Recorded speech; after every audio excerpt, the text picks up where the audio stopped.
નમસ્કાર વિદ્યાર્થી મિત્રો, એમટીસી એકા ચેનલમાં આપનું સ્વાગત છે. ગાલા સ્વાધ્યાયપોથી ધોરણ 7 યુનિટ નંબર 4 ક્યુ ઓફ યસનો પ્રશ્ન નંબર 6 થી 9 જોઈશું.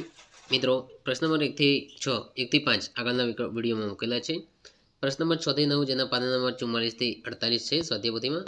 આજે જોઈશું આપણે number 6 from questions and write answers with yes and no. Example, Manan played chess. Did Manan play chess? Yes, he did. No, he didn't. તો મિત્રો અહીંયા પ્રશ્નાર્થ બનાવવાનો છે અને અહીંયાનો યસ નોમાં આપણે જવાબ લખવાનો રહેશે. તો અહીંયા જોઈશું આપણે number 1 did Mohan made tea for us. તો સૌપ્રથમ આપણે પ્રશ્નાર્થ બનાવવા માટે આપણે સૂત્ર યાદ રાખીશું કે સૌપ્રથમ ડીડ મૂકીશું, પછી નામ એટલે કે કર્તા, પછી મૂળ ક્રિયાપદ અને અન્ય શબ્દો. મિત્રો અહીંયા એક વાત ખાસ યાદ રાખીશું કે પ્રશ્ન બનાવતી વખતે આપણે મૂળ ક્રિયાપદ જ મૂકીશું. યસવાળા જવાબમાં યસ પછી સર્વનામ અને ડીડ, નોવાળા જવાબમાં નો સર્વનામ અને ડીડન્ટ. તો પ્રથમનો બનશે કે Mohan made tea for us, તો તેનું બનશે did Mohan make tea for us. મેડનું મૂળ ક્રિયાપદ મેક થશે. તો yes he did, no he didn't. Manan એ પુલ્લિંગ છે એટલે તેનું સર્વનામ થશે he. Number 2 Tarak caught the ball, તેનું થશે did Tarak catch the ball, પ્રશ્ન ચિહ્ન આવશે. Yes you did, no he didn't. પ્રશ્ન number 3 Meena tore the paper, તેનું પ્રશ્નાર્થ બનશે did Meena tear the people.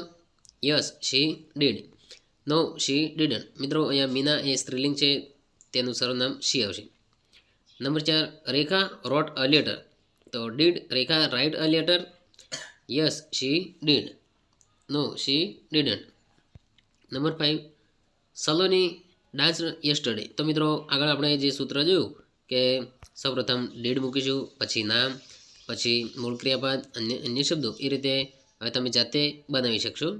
Number 6 ધ્યેય સર્વનામ આપેલું છે તો તે જ વપરાશે. નંબર 7 અર્જુન, તેનું પુલ્લિંગ છે એટલે ઈ થશે.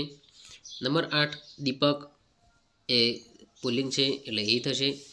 નંબર 9 ધ પોસ્ટમેન, તેનું ઈ થશે. નંબર 10 ઉમા એન્ડ સોનલ, તો બે નામ છે એટલે બહુજન એટલે તેનું ધે થશે.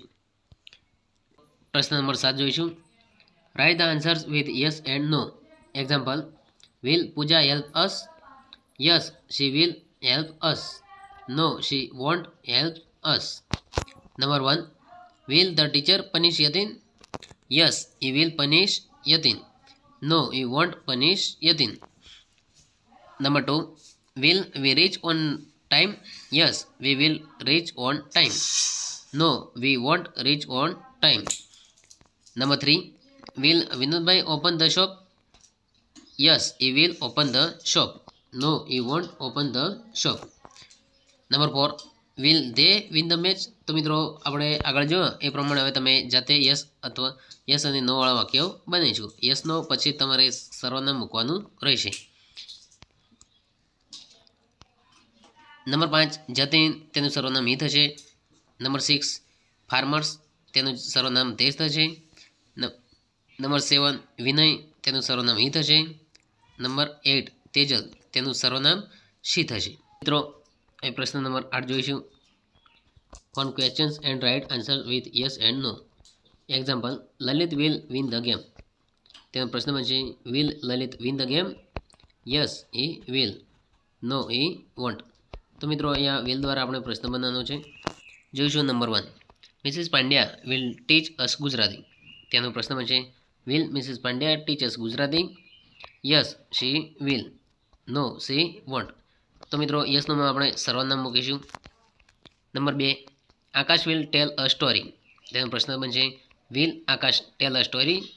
Yes he will, no he won't. Number 3 the boys will play tennis, તે પ્રશ્ન બનશે will the boys play tennis? Yes they will, no they won't. The boys એ બહુવચન છે, તેનું સર્વનામ થશે they. Number 4 the principal will visit the classroom. તો મિત્રો આગળ આપણે જોઈએ એ રીતે તમે હવે જાતે બનાવી શકશો. Number 5 Divya will decorate the room. Divya સ્ત્રીલિંગ છે તેથી શી સર્વનામ થશે. Ali will buy books, Ali એ પુલ્લિંગ છે, એ સર્વનામ થશે. they will clean the garden, તે સર્વનામ આપેલું છે. Mother will make tea, mother તેનું શી સર્વનામ થશે. Question number 9 write answer using yes or no. Example does the teacher teach us. Yes he અથવા તો શી ડઝ. એ જ રીતે જોઈશું number 1 does the barber cut hair. Yes he does. Number 2 do postman catch a thief. No they don't. Postman ચોરને પકડે નહીં એટલે નો આવશે. Number 3 does the Taylor stitch clothes. Yes he does. Number 4 does the postman bring letters. Yes he does. Number 5 do doctors give medicines. Yes they do. Number 6 does the cobbler drive a bus. No he doesn't. Cobbler bus ચલાવે નહીં એટલે no આવશે. Number 7 do soldiers protect our country. Yes they do. Number 8 does the farmer mend shoes. No he doesn't. તો મિત્રો આ હતા પ્રશ્ન number 6 થી 9. Thank you.